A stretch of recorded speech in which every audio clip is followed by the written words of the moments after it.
Welcome back to our science class.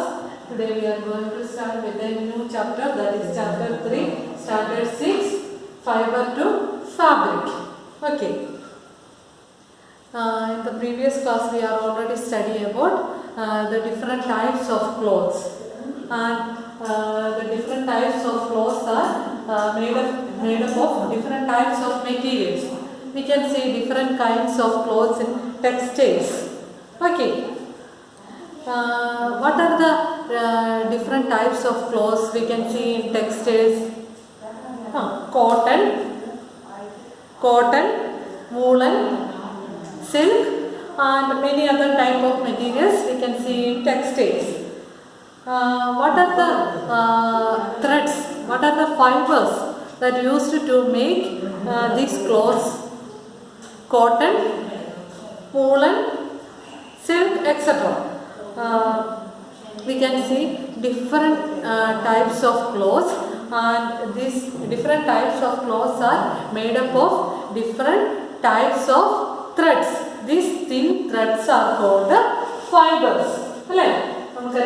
Thin strands of threads are called fibers. നമ്മുടെ ഈ dress ഒക്കെ ഉണ്ടാക്കിയിരിക്കുന്ന ഓരോ മെറ്റീരിയലിനും ഓരോരോ ത്രെഡ്സ് ആയിട്ട് ഇങ്ങനെ വലിച്ചെടുക്കാൻ പറ്റും.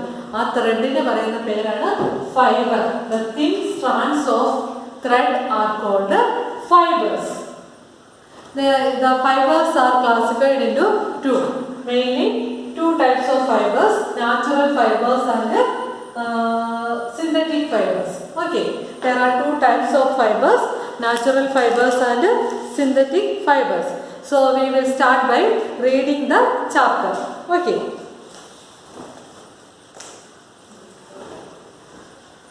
First is activity 1, the variety of fabrics. Okay.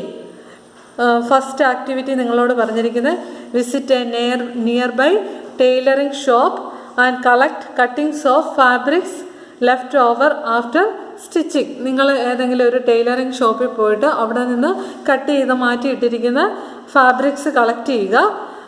Feel and touch each piece of fabric. എന്നിട്ട് നിങ്ങൾ ഓരോ പീസ് ഫാബ്രിക്കയിലും നിങ്ങളൊന്ന് ടച്ച് ചെയ്ത് നോക്കുക. അപ്പം നിങ്ങൾക്ക് ഡിഫറൻസ് കാണാൻ പറ്റും. And now try to label some of the fabrics are cotton, silk, woollen or synthetic. After asking for the help from the tailor. നിങ്ങൾക്ക് ടൈലറോട് ചോദിച്ചാൽ തന്നെ നമുക്കിത് മനസ്സിലാക്കാൻ പറ്റും. ചില ഫാബ്രിക്സ് സിൽക്ക് ആയിരിക്കും, ചിലത് കോട്ടൺ ആയിരിക്കും, ചിലത് വൂളായിരിക്കും, ചിലത് സിന്തറ്റിക് ഫൈബേഴ്സ് ആയിരിക്കും.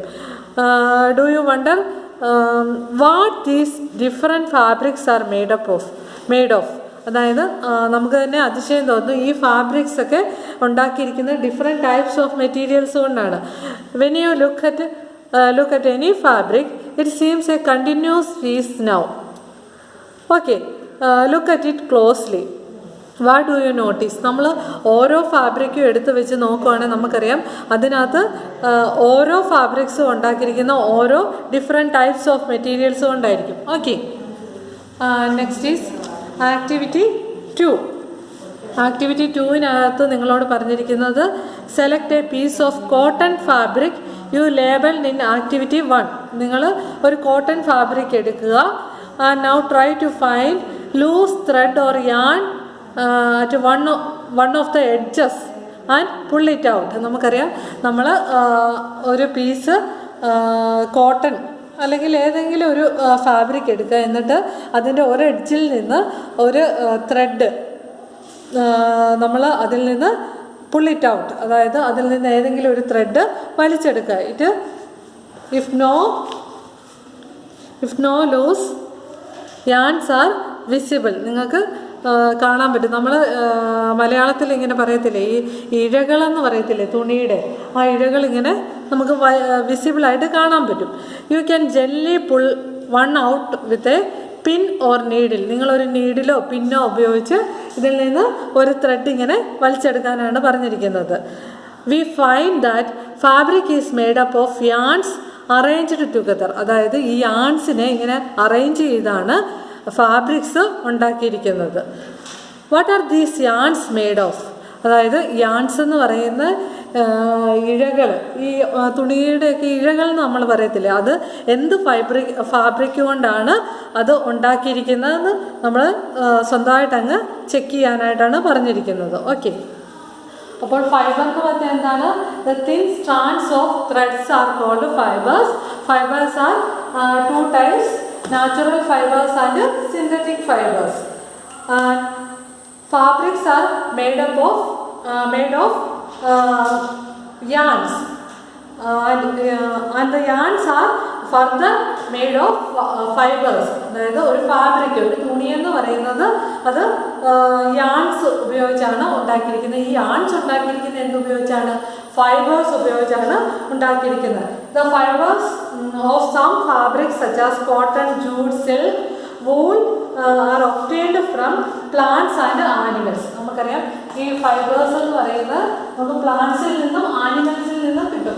So they are called natural fibres. Cotton, jute, silk, wool, they are called natural fibers obtained from plants and animals. പ്ലാന്റ്സിൽ നിന്നും ആനിമൽസിൽ നിന്നും ഫൈബേഴ്സ് കിട്ടും. ഇതിനകത്ത് cotton, jute are obtained from plants. പ്ലാന്റ്സിൽ നിന്ന് കിട്ടുന്ന ടു ടൈപ്സ് ഓഫ് ഫൈബേഴ്സ് ആണ് cotton and jute. Silk and wool is obtained from animals. നമുക്കറിയാം wool is obtained from the fleece of sheep or goat. What is fleece? Fleece എന്ന് പറഞ്ഞാൽ എന്താ? Hair അല്ലേ? ഷീപ്പിന്റെ ഗോട്ടിന്റെ ഒക്കെ ഹെയറിൽ നിന്നാണ് നമുക്ക് wool കിട്ടുന്നത്. Wool is obtained from the fleece of sheep or goat, and silk is obtained from the cocoon of silkworm. Silkwormil നിന്നാണ് നമുക്ക് സിൽക്ക് കിട്ടുന്നത്. These are natural fibers. Okay. Next is synthetic fibers. Natural fibers എന്ന് പറഞ്ഞാൽ the fibers are obtained from naturally. They are obtained from both plants and animals. These are the natural fibers. Cotton, jute, silk and wool are the natural fibers. Next is synthetic fibers. Synthetic fibers എന്ന് പറഞ്ഞാൽ എന്താണ്? Fibers obtained from chemical substance are called synthetic fibers. Fibers obtained from chemical substance are called synthetic fibers. Synthetic fibers in example are polyester, nylon and acrylic. These are the example for synthetic fibers. What are synthetic fibers? Fibers obtained from chemical substance are called synthetic fibers. Example polyester, nylon and acrylic. Okay, there are two types of fibers, natural fibers and synthetic fibers. Natural fibers are obtained from both plants and animals. Example cotton, jute, silk, wool. Cotton and jute are obtained from plants and silk and wool are obtained from animals. Wool is obtained from the fleece of sheep and goat, and silk is obtained from cocoon of silkworm. Next is synthetic fibers. Fibers are also made from chemical substance are called synthetic fibers. Example polyester, nylon, acrylic. Okay, these are all today's topic. You study well. We will meet in the next class. Thank you.